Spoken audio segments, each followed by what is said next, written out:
Welcome to the Kynective Media Podcast, where purpose meets possibility. And I'm your host, Jules Nadlin.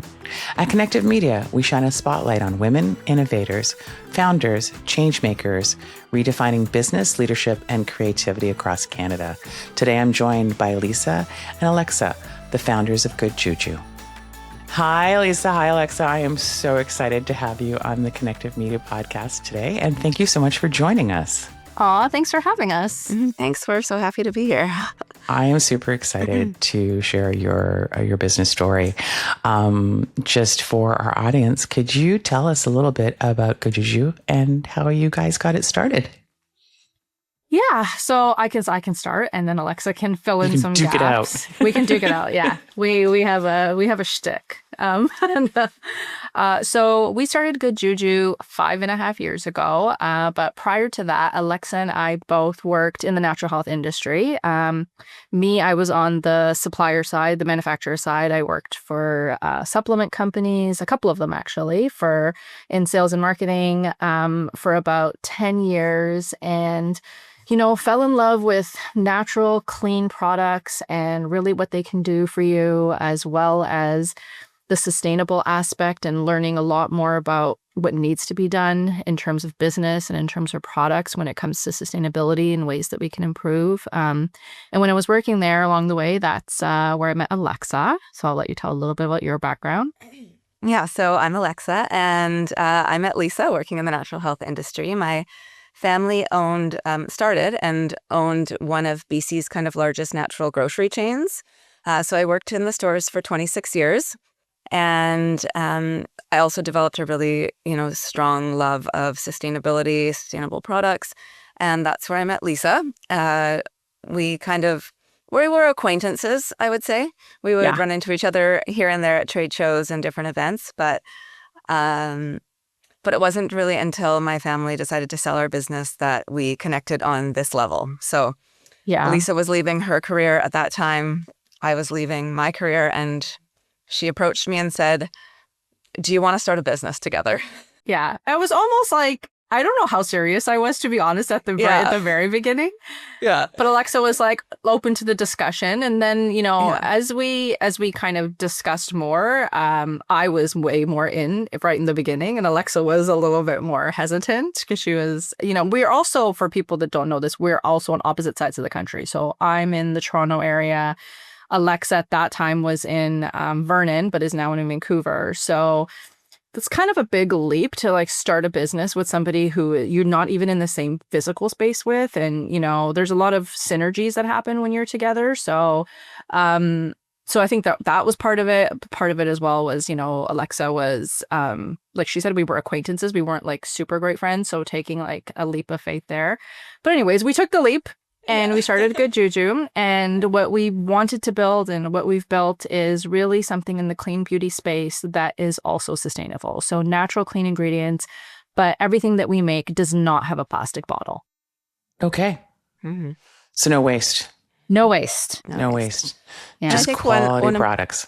Yeah. One thing that I really learned working in the natural health industry for such a long time in retail is that so many people associate things that are natural with things that don't work as well. So people think you have to sacrifice the performance of the product in order to kind of get that sustainability piece. But what Lisa and I wanted to do is kind of create these products that you don't have to give up anything when you when you bring on the sustainability portion, you're not giving up the performance. So you don't have to give up performance to get sustainability. So the natural, both. I think it's both, right? Yeah. Yeah. And I feel like a lot of companies don't incorporate all three. They sacrifice one for the other. Well, I think there's a couple of reasons for that. One, I think it's just the easier decision. It's an easier decision because the manufacturing world, the business world is set up for that. So say, we sell shampoos, conditioners, body washes, and then we have laundry detergent as well, all that are not in a plastic bottle. They're in a solid format. So if you look at those industries, typically, if you say, okay, great, I'm going to launch a natural laundry detergent, I'm going to launch a natural shampoo, the whole manufacturing system is set up for liquids. It's not set up to do that in a solid format. So I think that when people are are thinking about contemplating starting a business in this realm, it's not an easy thing to do. You have to to try to find manufacturers who can produce these in a solid format. And then on top of there's stability issues when it comes to being in solids. There's so many manufacturing issues that we've I'm sure you'll ask us at one point, some of the biggest lessons that we've had. And, when you're almost we're by no means pioneering. There are other people out there who are doing this, but we are definitely one of the first who are trying to get this up and running and make it more mainstream. And it's not easy. It's just not set up for that. Right. So you come across hurdles all the time and have to reset and stay calm. Yeah. We were out of stock from our main seller for 5 months last year because of switching to a new manufacturer who didn't know how to make solids properly. And are sources of suppliers, actual raw materials, come into play as well with shortages for you sometimes on the manufacturing side? Yes, definitely. So I would say that that's stabilizing a little bit more now, but with COVID and then, so there was a couple things that have just completely disrupted the supply chain globally. So it's not just about us and what we're manufacturing, it's supplies globally. So obviously COVID was a big factor in that. But more recently it was tariffs. The tariffs that our neighbors down south decided to impose really disrupted the worldwide supply chain. Because I think that a lot of people don't realize how many ingredients come from overseas or just from different parts. It would be amazing to be able to source everything locally, but we, coconut oil, we don't have coconuts in Canada. No, we don't have coconut trees in Canada, so, we don't have cocoa butter, it's just not something that we produce. And I think that, that was challenging. But I mean, even right now with the war in Iran and the Strait of Hormuz being closed, that's affected ingredient supply as well and shipping costs. And so there's always something. It feels like there's always something. There's actually always something happening. Yeah, there's always something, and you have to navigate. Us. Yeah, and navigate and reset and change directions and pivot and stay resilient. You've had your sustainable brand for 5 years now, correct? Yes. So what is the biggest lesson you've learned about growing this business and scaling it up? I mean, that's a really wide open question. Yeah. We've learned a lot of lessons, and I think we could spend an entire podcast. Don't traumatize anybody. talking about the lessons we've learned. But I think one that we can talk about for sure is that when we launched Good Juju initially, we launched with a really sustainably focused message. And what we went out with is we're a plastic-free company. All of our products, this is how many bottles you're going to save when you buy our products. And we thought that message would be enough to get consumers to buy into the brand.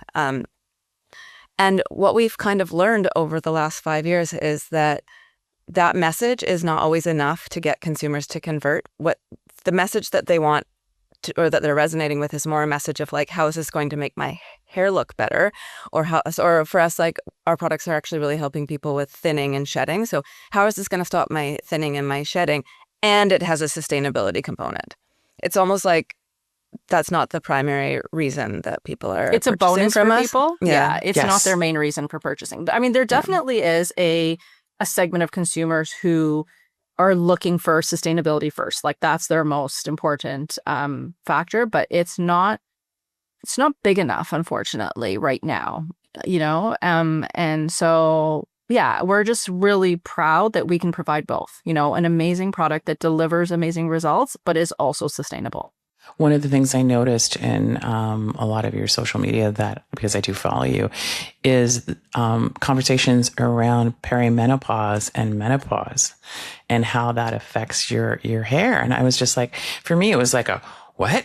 I had no clue. And it's just a light bulb moment. And I think that's a great conversation to be having, because as women like myself who are in that time frame of their life, we're kind of struggling through a lot of things. So if we can get a little love from something, and I'm just okay, thinning hair. Yeah. Okay. I get it. So, and you weren't expecting it, right? No, I wasn't. I think that's the thing. I think that as women, well, I think there's so many layers to this topic as well when it comes to perimenopause, and women. So there's the fact that our bodies really are only being studied now for the first time. So we're trying to like really understand what's happening. So there's that. And then I think that the conversation around menopause and perimenopause has always been hot flashes, right? Mood swings, hot flashes, mood swings, hot flashes. So you were kind of like bracing yourself for those things. And I don't know about you, but I personally haven't experienced the hot flashes. No. Like, like I turned 50 this year. Like I'm in it. I'm in perimenopause, I haven't had hot flashes, but I want to say like 6 years ago, my hair definitely started thinning, and when you think about it, it's, the more we learn about this and the more we the more we understand, the more it's like, oh, of course, like as estrogen declines, you start to see dryness in your skin. Your skin definitely needs more moisture. Your scalp is skin. Your scalp is skin. And that's where all your hair is born. And if it's drying out, obviously the roots, like the strands don't have a strong base to stay in. So if you're also, if you're using ingredients in your shampoo that are petroleum based, you're clogging up your pores even more. Like there's so many levels to it. So yeah, it's a good conversation and we're glad to be part of it. We're glad to be part of the solution, that's something that's like feels really something to be proud of right now. Is that something that just evolved over time, or was it just part of the thought process when you were developing the products? It was something that has evolved over time. So when we launched the brand, we formulated a product for fine and thin hair. So we launched four different formulas, and one of them was the one for fine and thin hair. And I think it was about 2 years ago now, we started to receive all of these emails from customers like, my hair stopped falling out since I started using your product, or my hair's shedding less, or my hair's growing back. And it was just this one particular formula. And I mean, we did use science-backed ingredients that are good for fine and thinning hair in that bar, but we hadn't really realized, I think, how big of an issue this was for women. And so we hadn't really marketed it that way. And once we realized, wow, our products are really making a big difference, we've kind of leaned into that market, and we just keep getting more and more customers letting us know, like, these products are changing my life. So it's been really rewarding. Yeah. That's a beautiful thing to get when you get those messages of like success stories and someone being passionate about what you guys have created together. Through your journey, is there anything that changed your roles within the company as it evolved, or do you guys equally share the responsibility? Does anybody lean into something heavier? Do you want to share that? You don't have to share it if you don't want to. No, we can. Well, Julie, we are codependent AF. Okay. All right. So you're literally like business married. Yes. You're each other's wives. 1,000% we are. Work wives. Yeah. We started out as acquaintances that didn't really know each other, and now we are best friends and talk 17,000 times a day. Yeah. My kids are so used to it now. Like Alexa's often just like in the background. Like we just have each other on Zoom or Teams while we're working, and we're quiet, and then all of a sudden I'll say something or she'll say something, and they'll be like, "Who's here?" Just like, "Oh, it's me again." But in terms of our roles, I mean, I think that we started the business kind of trying to separate the kind of departments between us. So. Lisa's always taken marketing. She's really strong in that area. New product development. I've taken fulfillment, warehousing, which has been a learning curve. And then sales. You are great at it. Thank you. And we share finance, and we share kind of a number of other things now. But we've kind of like separated it from the beginning and kept that separation. I mean, we do consult with each other often throughout the day on different things, but I definitely, trust Lisa with her areas to make the decisions and to do what's best for the business. And I think she does with me as well. So it's worked well for us in that way. The only thing we really consult on is if it affects money. So if it's like, if I want to increase our budget on Facebook, or if, she has to, something at the warehouse requires an investment, that's when we talk about it. But otherwise, like, I trust her to handle her stuff. She trusts me to handle my stuff. Just maybe a bit of advice for someone who's listening or watching this podcast, and they're starting their own journey and they're trying to start a business. Is there a recommended percentage for you guys? Like, do you have like a percentage that you put towards marketing in your planning? Because I know I do. And I'm wondering what Yeah. I'm a little bit selfish too. I'm just kind of like, what's your magic number? Yeah, I want to say in the beginning, we launched definitely heavy with the marketing. So we had we hired a PR agency. So when we launched with like articles in major newspapers. We had articles running in magazines, and we always kind of have over-indexed on marketing because that's really the only way to grow your brand. So I don't really have a percentage for you because I think that it varies from year to year, and it also varies from month to month. But what I will say is that marketing is probably our biggest spend that we Definitely biggest spend. Yeah. Yeah. Yeah. We spend a lot on awareness campaigns, meta, that kind of thing. Yeah. Yeah. And that's the digital world right now. Everybody's getting their information sources from them. So, and hopefully it provides value and has impact. And you've also got all your amazing testimonials from your clients that I see all the time. So that's a huge success. You've had a lot of publications acknowledge you as well over the last 5 years. So do you want to share some of those successes? Yeah, I mean, it's been a while since we've kind of pursued that because, like, as you know, in small business, money is not Yep, not you're not infinite. printing it. Yeah, it's infinite. So but we've had some really cool things written about us, which is nice. I think one of our greatest accomplishments was we were named a brand that matters by Fast Company, which was really, really cool for us, especially because like that's like I think at that point we were like two or 3 years into the business, like really small still. Not that we're huge now, but so not as big as we are now. And to be like recognized for our efforts in sustainability and what we're doing to just bring, showcase different colors of women, different types of women at the forefront as well, because that's also part of the conversation for a brand that matters. That was really cool. We were also Women of Influence by RBC, which was really nice in that same year.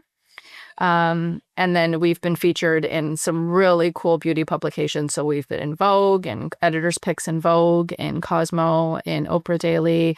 I'm missing In quite Style. a few. In Style. Yeah. That's amazing. Yeah. Yeah. Well, the thing about it, I think one of the things that we didn't talk about yet, or we, maybe neglected to talk about in the beginning, was the fact that the amount of time that we put into the formulations. So going back to what Alexa had said about like it has to work, like that's what's most important.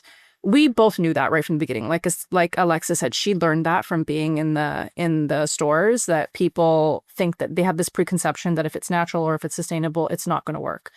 So we took 9 months to formulate our bars. Like we went back and forth with that manufacturer. I can't even tell you how many times, like how many iterations. And if you look at the ingredient profile of our bars versus standard shampoo bars, we have way more ingredients in them. We have really unique ingredients like mushroom extracts. We use really unique oils like broccoli seed oil and sacha inchi oil. And the way these ingredients work together is really the magic of the bars. And so the care and time and thought that we put into the formulas right in the beginning is the reason that we're able to get all of those results while people are, seeing the results in their hair while we're getting editors' picks. So yeah, the time up front is really important. In that journey of manufacturing and developing and growing your business and scaling it, have you ever faced opportunities that didn't match your values? Yes.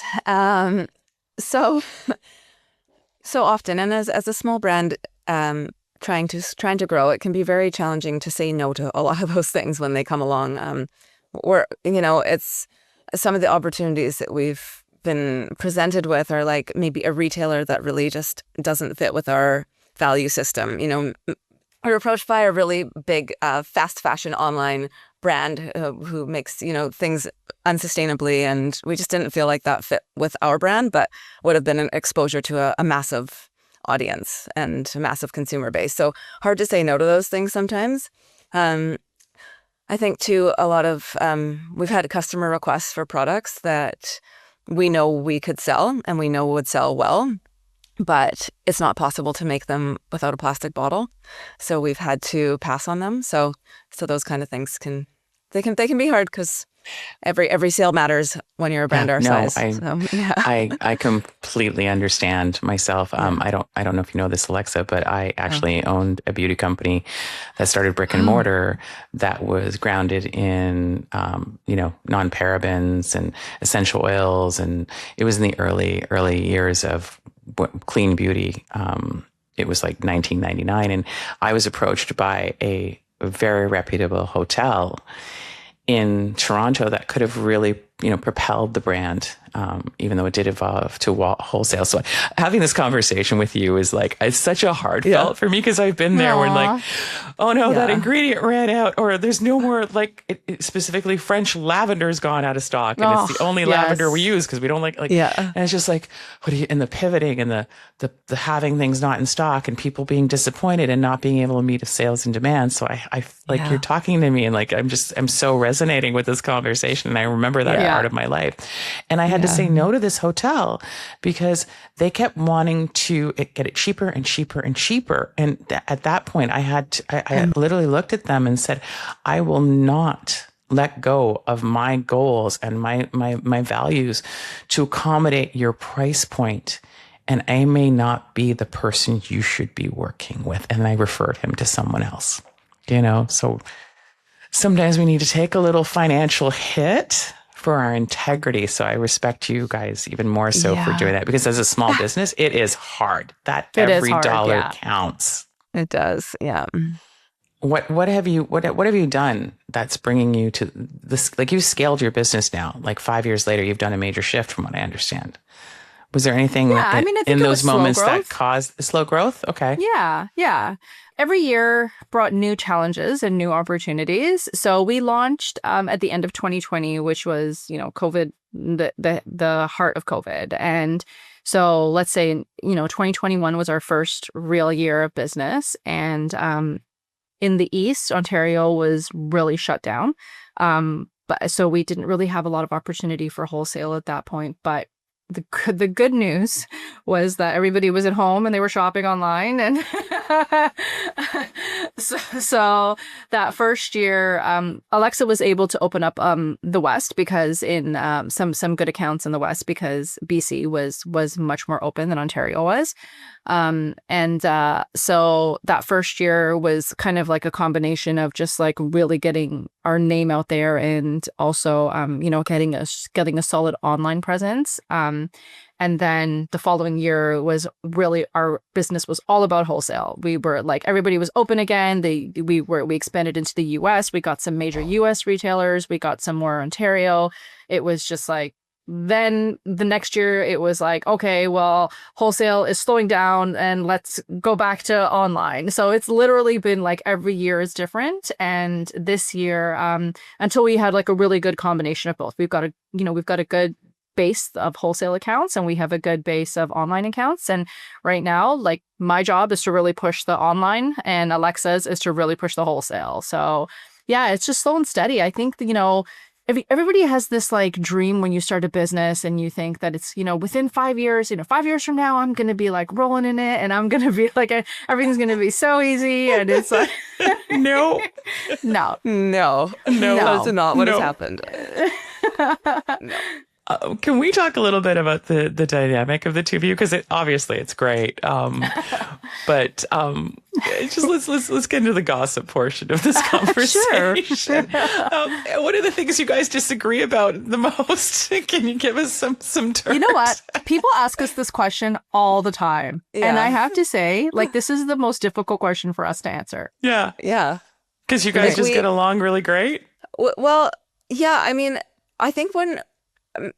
I'm not sure if it's the way that we started, like, kind of as acquaintances and now have kind of, trauma bonded possibly over the last 5 years. There have been so many challenges, and I know that's probably the same for every small business that starts, but it has felt like one thing after another. And Lisa is the only other person on earth who understands how many sleepless nights I've had and vice versa, and who has kind of been there through everything. And And so I think that because of that, we've developed this very close friendship. We're best friends. We support each other through everything. We're both single moms. We understand that our lives might look a little bit different than maybe somebody who's 25 and starting a business with no kids and nothing else in their lives. So we're very supportive and understanding of that. And when it comes to disagreements, I mean, we've, again, like Lisa said, tried to answer this question before, but we truly do not have major disagreements that are enough that we need to take a breath and come back to each other. We might kind of, Lisa says, I want to spend X amount of money on something. And I'm like, I don't know if we should right now. And then I'm like, okay, maybe we just talk about it for 5 minutes. What's the rationale behind this? It's not a disagreement. It's more of like more of a conversation. A discussion. It's a discussion. Yeah. It must be so great to have that dynamic between the two of you, like that open communication and supportiveness, because that's just going to positively impact you guys as a company and a brand. And also, when we talk about challenges in growing a small business, to me, I always see them as opportunities too. Yeah, definitely. Because it gives you insights. Because when you a lot of times the challenge will be an opportunity to pivot and find another opportunity. So that's, I mean, that's a mindset that I like to kind of try to practice. Yeah. I think sometimes. one of our favorite podcasts is, which a lot of people listen to, obviously, is The Diary of a CEO. And one of the things that Stephen Bartlett says, which I think is like so important, is, his path to success is failing faster than the competition. So like, it's that pivot. It's like, okay, well, this isn't working. Well, what else is working now? And I think that we're really lucky in the sense that we have similar mindsets. It's like, okay, this isn't working. Okay, neither of us get really bogged down by the things. We're just like, let's move on. Let's keep going. And it's, I think it's like you said, it's a skill that we've developed, and it's really important. And I think that one of the other really important things that has helped us is we've had some great mentors that have helped us. And we, as part of a group that it's called Sweet Futures that we were part of, we did these personality tests as part of the like kind of like this boot camp that they gave us. And it really helped us understand each other. And it gave us language around things. So like how my brain processes information and how Alexa's brain processes information and how we react when we're under stress. So we give us that language. Like, so if I'm like under stress, part of what happens to me is that I will shut down for a little bit. If I'm like, because I have this very strong analytical side and creative side, when a problem comes in, like they're actually equal. So when a problem comes in front of me, my brain kind of like short circuits. It doesn't know which one to go to. Should it go to analytical? So I literally like can't function for like a good couple minutes. And I say to Alexa, like she sees it on my face, and I'm like, I can't answer this right now. Yeah. Could you repeat that name again of the company that you did this analysis for me? Yeah, it's called Sweet Futures. And Sweet Futures, and it's available online? It's part of the Forum now, which is an amazing institution that helps women entrepreneurs in Canada. So everybody should go and look up the Forum. And it originally started as outside of the Forum by the amazing women who founded and built Smart Suites. They started it as a way to give back to women entrepreneurs, and now it's part of the Forum, which is a great organization that helps women entrepreneurs all across Canada. Definitely, I haven't heard about this, so thank you. I'm definitely going to check them out and join their community. And that literally leads into one of my final questions: is for advice for entrepreneurs and who have future ambitions, maybe not necessarily in your field. If they were starting out today, what word of advice would you give them? Don't do it. No, I'm kidding.